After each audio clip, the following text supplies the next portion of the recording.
sila magpapakasal? Hindi ko pa alam. Alfredo is not very specific. Pero naintindihan ko na gusto ni Esperanza sa susunod na buwan. Naisip ko lang, bakit hindi pa siya nakapagpasya? Lagpas 30 na siya. Binata pa rin. Hindi ba napapagod si Esperanza kakahintay? Parang hindi naman siya nagmamadali. Paano nagmamadali ang babae kung ang lalaki naman ay hindi siya minamadali? Do you remember how much in love they were? In love? Kanino?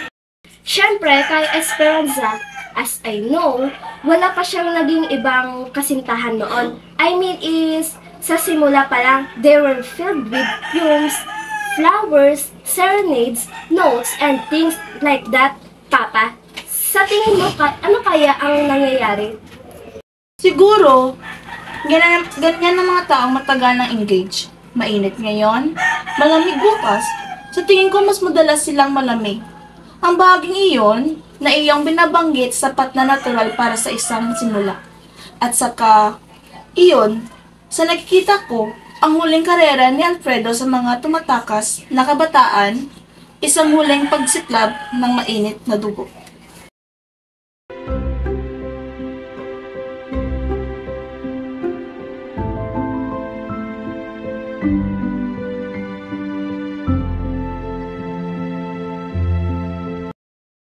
Ang isang maikling pagpapahinga, isang malaking benepisyo para sa atin. Isa ito sa kagustuhan ni Judge.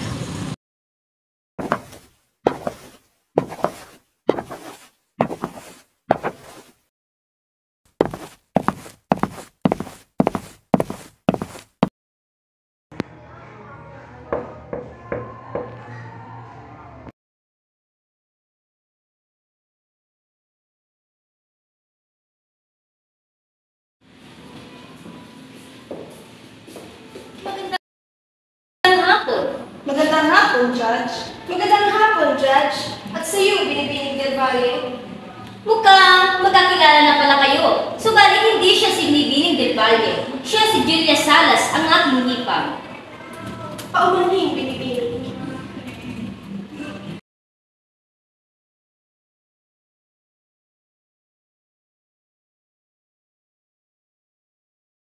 May gusto lang kumabala, Alfredo. Ano to, Esperanza? Sining mga nagligad daw? Nanotice ko lang. Wala mo na akong ginahulat katatapos ang visa. Gusto ko lang mabalaan ng rason. Nagdiretso ko sa balay para tapusin ang akong mga obra. Kag may mga oras man nga ginahinga ni Papa na maupod ako sa balay kay Judge Del Valle kag maghapang sa test. Muna ang rason. Kung muna mo rason, intindihan ko.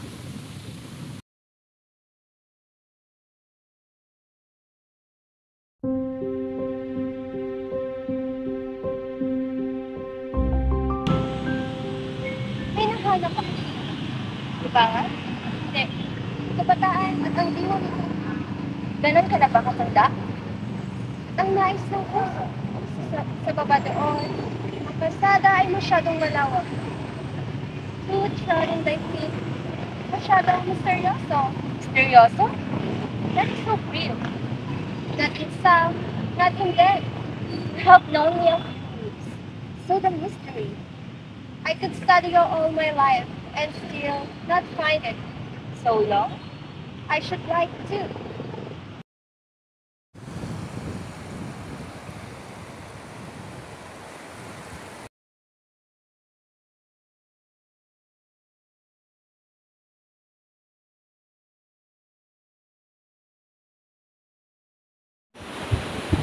I hope you are enjoying this.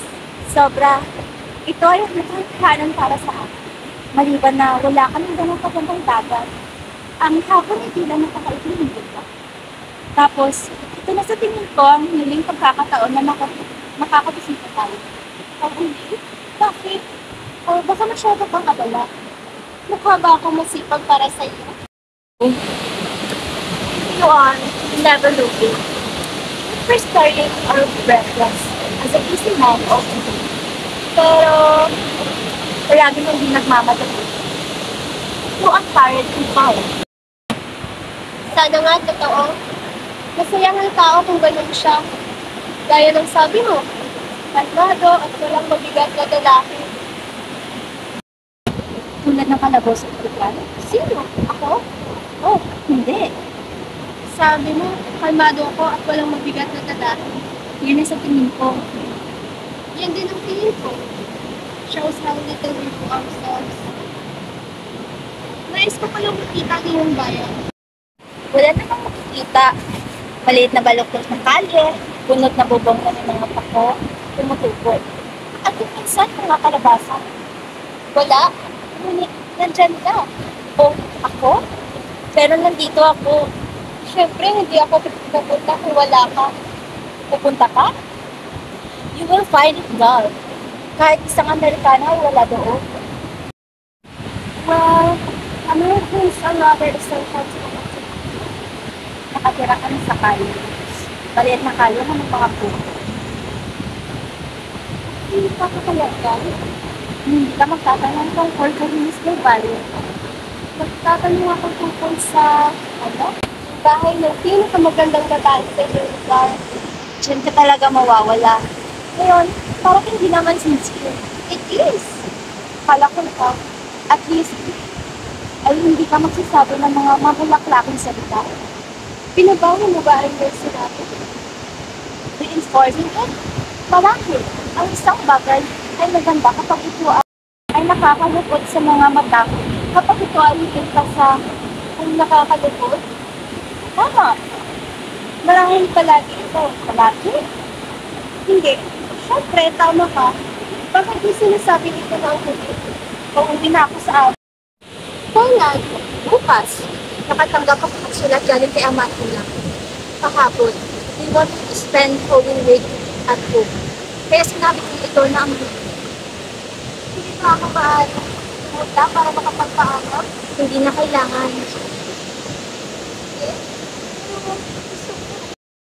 Wala ng oras. Home seems so far from this is almost like another life. Alam ko, this is elsewhere. And yet, still, I cannot get rid of All things. all things. Stains and encumbrances of body. Paalam.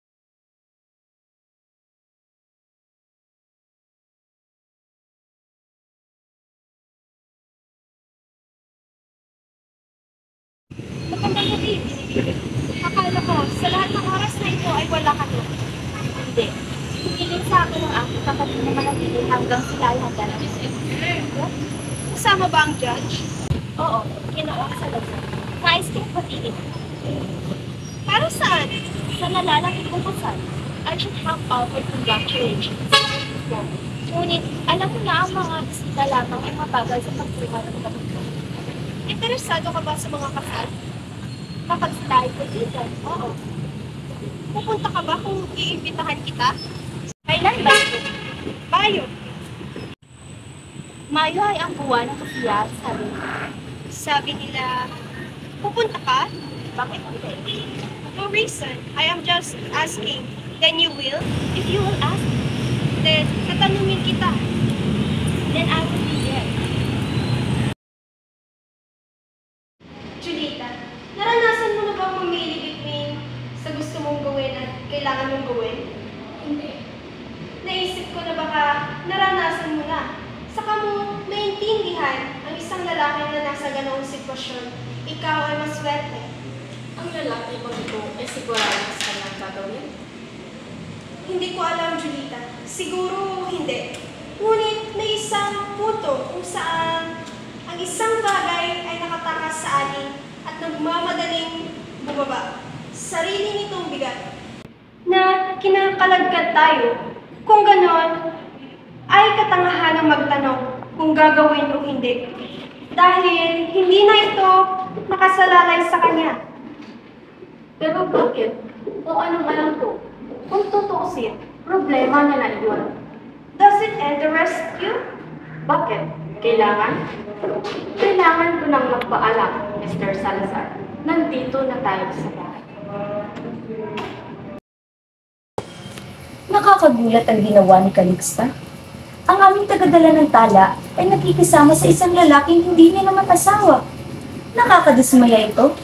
Ano ang tungkol sa kanya? Hindi siya kasal sa kanya. Hindi niya man lang kami inisip. Pinalaki siya ni nanay. Hindi namin akalain na magiging masama siya. Positibo mo naman sa kanyang kasamaan. Pero pumapayag ka ba? Naalin, sa kanyang ginawa. Hindi. Well, ay sinasabi ko lang ay hindi naman ito masama. Bakit hindi dapat? Nagsalita ka na parang moral na tao. Hindi ko alam na ganun palang mga ideya mo. Mga ideya ko? Ang taging pagsubok na nais kong ilapat sa pagsasagawa ay ang pagsubok ng pagiging patas. May sinaktan ba ako? Wala. Pagkatapos ay nabigyan ang katarungan ko sa aking konsensya. Tama ako. Namumuhay sa isang lalaki na hindi niya naman asawa. Ito ba? Maaring ito ay mali. At muli ay maaring hindi. Pero sinaktan na tayo. Siya'y walang utang na loob. Ang problema sa iyo, Esperanza, ikaw ay... Bakit ka nagagalit? Sa tingin ko, alam ko ng dahilan kung bakit nawawalan ka ng malasakit sa akin itong mga nakaraang araw. Hindi ako bulag o bingi.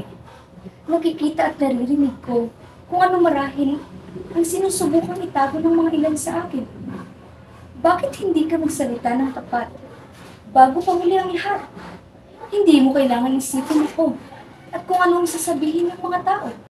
Oo, sinusubukan ng isa maging patas ayon sa kanyang mga ilaw. Ngunit mahirap. Gusto ng isa na maging patas muna sa sarili. Ngunit, iyan ay masyadong madali. Ang isa ay hindi mangahas. Ano ang ibig mong sabihin? Ano man ang aking pagkukulang at walang pag-aalinlangan na marami sila sa iyong paningin. Hindi ako mali sa isang lugar upang makahanap lamang ng isang lalaki. Esperanza, paano kung ako? Ikaw! Kung ang ibig mong sabihin, gusto mo nang bawiin ang iyong mga salita dahil pagod ka? Bakit hindi mo nilang sabihin, pagod ka na sa akin?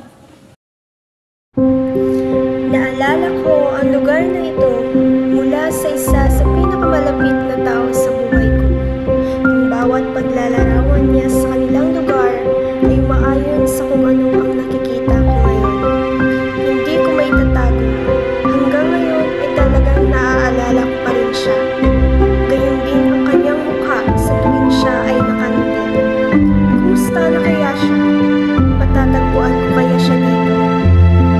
Kahit patrabaho pa ang dahilan ng pagparito ko, hindi ko maiwasang hanapin ka upang masagot ang mga paano ko at bakit na 8 taon ko na tinatanong sa kawalan. At ngayong nakita na kita, sigurado na ako. Sa loob ng 8 taong nakalipas, ay masyadong marami ang nangyari. Maraming bakit ang dumating. At maraming sagot din ang ninais alamin. Sa isang dekadang iyon, ay napagtanto ko na ang tanging pagmamahal lamang ang makakapagpakalma sa pusong nagdududa. At nagpapasalamat ako dahil hindi ako bumitaw, kagaya ng matagal ko nang ginagawa simula pa nung una. Sa bawat pagsikat at paglubog man ng araw, at pagkinang ng mga bituin sa langit, paulit-ulit pa rin kitang pipiliin. At hindi ako magsasawang ipabatid sa iyo na kahit magbago man ang mundo mo, sa iyo pa rin iikot ang pagmamahal ng puso ko. Batid kong nawala ang iyong pag-ibig sa loob ng maraming taon, ngunit dahil sa pagkapit, patuloy kong ipapadama sa iyo ang tunay na pagmamahal ko. Alam kong alam mo na sa bawat araw na magkasama tayo, nagiging masaya at komportable ako.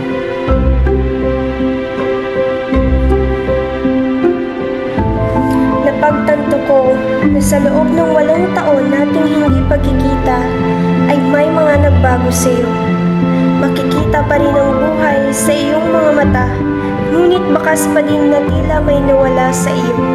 Ngunit naisip ko, sa iyo nga ba may nawala o sa akin? Sa huling beses na paghawak ko sa iyong mga kamay, ay doon ko naintindihan ang nawala sa akin. At iyon ay ang nararamdaman ko para sa iyo, Julia. Ibang-iba na ngayon. Tanaw ko man ang kinang mong nakakasilaw, ay nakasisigurado akong galing na lamang ito sa isang patay na bituin. Wala ng buhay, ngunit may espasyo pa rin sa kalangitan, na tila ba ay nag-aalab pa rin. Ngunit hindi na kailanman matutumbasan ito ang pagmamahal ko sa aking asawa, ang pagmamahal ko kay Esperanza.